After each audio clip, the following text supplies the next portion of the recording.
원목사와 성경 읽기 누가복음 18장입니다. 오늘도 함께 교회에서 함께 읽으면서 주님의 귀한 은혜를 나누기를 원합니다. 누가복음 18장 함께 읽겠습니다. 누가복음 18장은 과부와 재판장의 비유입니다. 예수께서 그들에게 항상 기도하고 낙심하지 말아야 할 것을 비유로 말씀하시되 이르시되 어떤 도시에 하나님을 두려워하지 않고 사람을 무시하는 한 재판장이 있는데 그 도시에 한 과부가 있어 자주 그에게 가서 내 원수의 나의 원한을 풀어줘서 하되 그가 얼마 동안 듣지 않다가 후에 속으로 생각하되 내가 하나님을 두려워하지 않고 사람을 무시하나 이 과부가 나를 번거롭게 하니 내가 그의 원한을 풀어주리라. 그렇지 않으면 늘 와서 나를 괴롭게 하리라 하였니라. 주께서 또한 이르시되 불의한 재판장이 말한 것을 들으라 하물며 하나님께서 그 밤낮 부르짖는 택하신 자들의 원한을 풀어주지 아니하겠느냐. 그들에게 오래 참으시겠느냐. 내가 너희에게 이르니 속히 그 원한을 풀어주시리라. 그러나 인자가 올 때 세상에서 믿음을 보겠느냐 하시니라. 여러분, 이 누가복음 18장은 그렇죠, 불의한 재판장과 과부의 이야기를 풀어가시면서 기도는 어떻게 하는 것인가, 신앙생활은 어떻게 하는 것인가를 말씀하고 계십니다. 여러분, 한 도시에 불의한 재판장이 있습니다. 이 재판장은 사람 무시하고 하나님 두려워하지 않습니다. 근데 그 마을에 한 과부가 있습니다. 이 과부가 이 불의한 재판장이 와서 내 원한 좀 풀어달라고 요청합니다. 근데 재판장이 듣지 않죠. 또 그 다음날도 옵니다.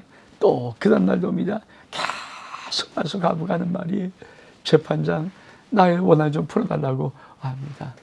이 불의한 재판장이 가만히 생각해 봅니다.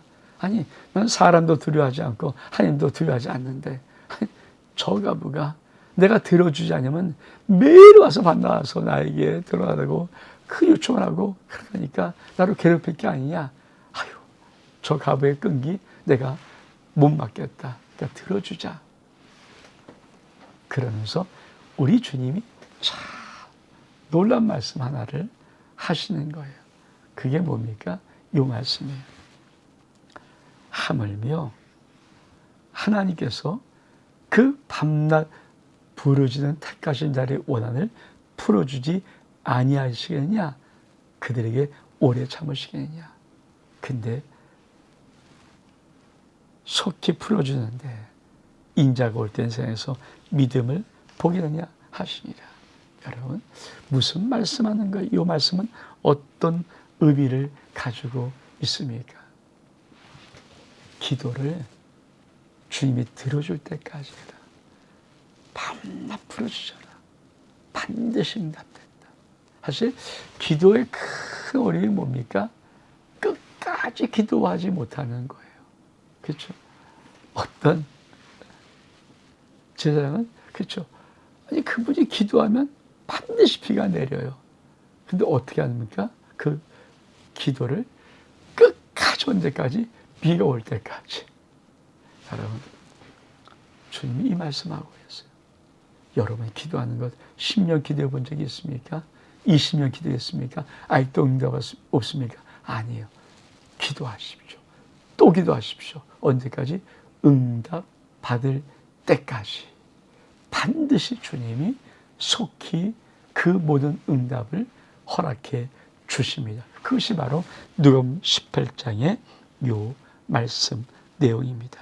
또 어떤 말씀이 있습니까? 바리새인과 세리의 비유. 또 자기를 의롭다고 믿는 다른 사람을 멸시하는 자들에게 이 비유로 말씀하시되 두 사람이 기도하러 성전에 올라가니 하나는 바리새인 하나는 세리라.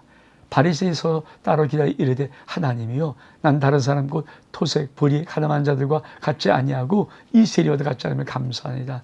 난 일이 2번씩 금식하고 또 소득의 11조를 드리나이다 하고 세리는 멀리서 감히 눈으로 하늘을 쳐다보지도 못하고 다만 가슴을 치며 이르되 하나님이요 불쌍히 여겨서 난 죄인이로다 하니라.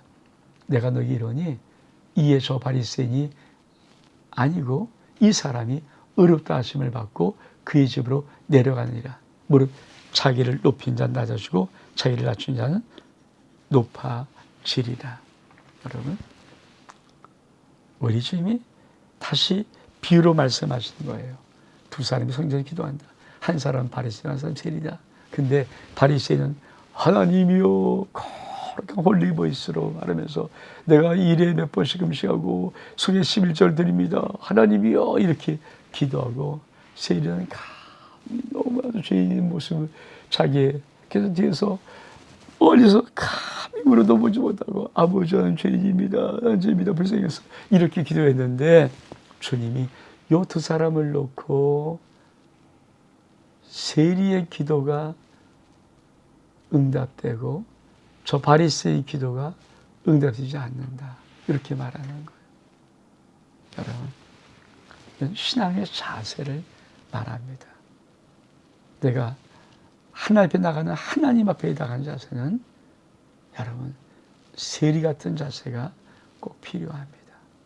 우리는 주의 긍휼을 말하는 겁니다. 물론 하나님이 내 아버지이십니다. 그러나 하나님은 창조주 하나님이십니다. 하나님은 나의 인생의 교만과 오만을 원하지 않습니다. 여러분, 내가 하나님의 자녀인 것은 분명히 맞지만 그러나 나에게는 하나님 없으면 살 수 없다는 은혜가 있어야 합니다. 어떤 장로님이 대화 가운데 이렇게 말씀해요. I can do everything. I can do nothing.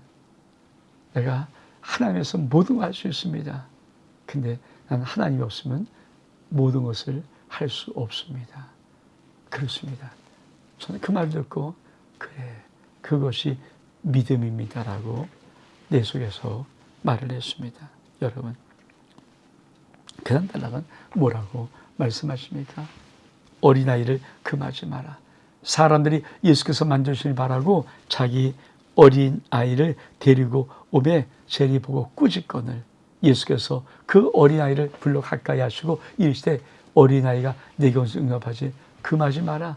하나님 나라는 이런 자이거든요. 내가 진실로 너희는 누구지 하나님의 나라를 어린아이같이 받들지 않은 자는 결단코 거기 들어가지 못하리라. 여러분, 앞에 세리의 모습을 얘기하면서 어린아이 같은 겸손의 모습, 낮아진 모습을 주님은 다시 한번 말합니다. 그 다음에 어떤 내용이 있습니까? 부자 관리. 어떤 관리가 물어 이르되 선 선생이며 내가 무엇을 영생 어디일까? 예수께서 이르되 내가 어찌하여 나를 선하다 일컫느냐? 하나님 한 분에는 선한 이가 없느니라. 내가 계명을 하니 간음하지 마라, 살인하지 말라, 독시하지 말라, 거짓 증언하지 말라, 내 본을 공경하라 하였느니라. 여짜오되 예수 내가 어려서부터 다 지켜나이다. 예수께서 이 말을 들으시고 이르되 네게 아직도 한 가지 불용하시는데 네게 있는 것을 다 팔아서 가난하게 나눠주라. 그리하면 하늘에서 네게 보호가 있으니 그리고 와서 나를 따르라 하시니라. 이 사람은 큰 부자이므로 이 말씀을 듣고 심히 근심하더라. 예수께서 그를 보시고 이르시되 재물이 있는 자가 한 나라에 들어가기가 얼마나 어려운지 낙타가 바늘귀에 들어가는 것이 부자가 한 나라에 들어가는 것보다 쉬려 하시니 듣는 자가 이르되 그런즉 누가 구원을 얻을 수 있습니까? 이르시되 무릇 사람이 할 수 없는 것을 하나님은 하시니라. 베드로가 여짜오되 보소서 우리가 우리의 것을 다 버리고 주를 따르나이다. 이르시되 내가 진실로 이르니 하나님의 나라를 위하여 집이나 아내나 형제나 부모나 자녀를 버린 자는 현재 여름을 받고 내세 영생을 받지 못할 자가 없느니라 하시니라. 여러분, 우리 주님께서 한 부자가 와서 내가 무엇을 하여 영생을 얻을 수 있습니까? 물을 때 네가 이런 계명을 다 지켰냐? 예, 어려서 다 지켰습니다. 근데 큰 부자예요. 주님이 그 부자를 보시면서 자, 네 소리를 팔아서 가족에 다 나눠주고 그리고 나를 쫓아라. 그럼 네가 하나님의 보화를 놀랍게 받을 것이다.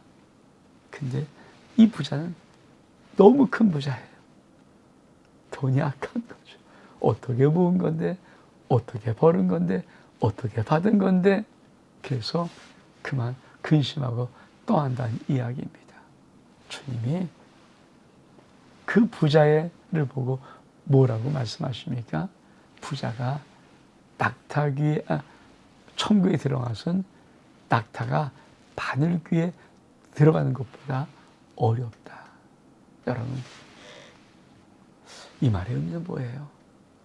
정말 천국이 더 가치 있습니까? 한나라가 정말 영원한 가치가 있는 그런 내 인생의 목표, 목적입니까? 내 영혼 속에 정말 하나도 어긋남없이 마음의 영혼의 저울치를 천국과 이 세상을 달아보면 항상 천국이 더 무겁습니까? 천국이 정말 가치 있습니까? 주는 것을 묻고 있는 것입니다. 여러분, 이 세상을 손에 쥐고는 하나님나라를 들어갈 수 없습니다. 이 세상을 내가 마음에 뺏기고 마음을 집중하고는 하나님나라를 들어갈 수 없습니다. 천국이 정말 여러분 곁에 가까이 그렇게 가치 있는 그런 놀라운 것으로 있습니까? 이걸 주님이 물어보고 싶으신 거예요. 그러면서도 어떤 말씀합니까? 부자 관리.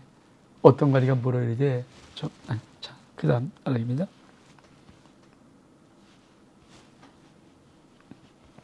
죽음과 부활을 다시 이르시다. 예수께서 12제자를 이르고 이르시되 보라, 우리 예루살렘으로 올라가노니 선자를 통하여 기록된 모든 것이 인자에 응하리라. 인자가 이방에 넘겨져 희롱을 당하고 능력을 받고 침뱉음을 당하겠고 그들은 채찍이라고 그를 죽일 것이나 그는 3일 만에 살아나야 하시되 제가 이것을 하나도 하지 못하였으니 그 말씀이 감춰졌으므로 그들이 이르신 말을 알지 못하였더라. 여러분, 천국의 가치를 말씀하시고 주님은 십자가를 말하는 거예요. 그 천국은 십자가를 통해서만 얻을 수 있는 것입니다. 여러분, 예수 십자가가 정말 내 영혼의 구원의 십자가라는 것을 알면은 내가 믿을 천국, 내가 갈 하나님의 나라가 나의 삶의 어떤 세상일 것보다 귀한 것으로 내 영혼의 자리에 있어야 합니다. 그러면서 우리 지금 또 어떤 단락을 말씀하십니까? 여리고로 가까이 갔을 때 한 맹인이 길가에 구걸하다가 무리가 지나감을 듣고 이 무슨 일이냐 물은데 그리 나사렛 예수께서 지나가신다 하니 맹인이 외쳐 이르되 다윗의 자손 예수여 나를 불쌍히 여사거늘 앞서간 자리 그를 꾸짖어 잠잠하라되 그가 더욱 크게 질러 다윗의 자손이여 나를 불쌍히 여사하는지라. 예수께서 몸으로 서서 명하여 데려오라 하셨더니 그가 가까이 오며 물으시되 내게 무엇을 하여 주기를 원하냐 이르되 주여 보기 원하나이다. 예수께서 그에게 이르시되 보라 네 믿음이 너를 구원하니라 하심에 곧 보게 되어 하나님께 영광을 돌리며 예수를 따르니 백성이 다 이를 보고 하나님을 찬양하더라. 그렇습니다. 여러분, 참 성경에 참 놀라운 것은 자 부자에 관한 영생은 얻는데 세상 버리지 못하는 영생 얻을 수 없다. 그리고 주님은 그 다음 단락에 뭐라고 말씀하십니까? 내가 십자가를 지고 고난받고 채찍당하고 죽임당하다 3일에 부활한다. 그런데 이 말씀이 감춰져서 제가 이게 뭔지를 깨닫지 못할 때 그리고 여리고로 들어오시는 것입니다. 근데 이 여리고로 들어올 때 한 보지 못한 자를 만납니다. 근데 막 사람이 운성운성거리니까 이 보지 못한 자가 누군지를 모르는데 지금 누구인데 이렇게 막 소란스럽냐 그러니까 나서 예수 지난다 말 듣고 이 바디메오가 뭐래칩니까? 다윗의 자손이요. 여러분 이 말을 왜 이렇게 많이 아십니까? 메시아요. 이 말을. 예수 그리스도 다윗에서 오신 예수 그리스도 바로 메시아요. 그러니까 나산 예수가 지나간다는 말을 사람은 말하는데 이 맹인은 다윗의 자손이요. 성경에 이렇게 써요. 지금 예루살렘을 올라가는 것은 뭡니까? 보지 못한 이 성경을 통해서 주님은 뭐라고 외치는 거예요? 하나님은 뭐라고 외치는 것입니까? 메시아가 예루살렘으로 십자가를 지고 모든 인류를 구원하기 위해서 죽으러 올라가신다. 그리고 그 메시아는 4일 만에 부활할 것이다. 메시아가 가신다. 너희를 구원할 구세주가 예수님 올라가신다. 그 말을 하는 겁니다. 우리 주님이 그를 부르면서 내가 무엇 해주려 하느냐? 여러분 그 맹인이 주여 보기를 원합니다. 여러분 주님이 나에게 종민아 내가 너 무엇 하여 주기를 원하냐 그러면 여러분 정확하게 이 맹인이 주여 보기를 원한다는 것처럼 분명한 소원이 있습니까?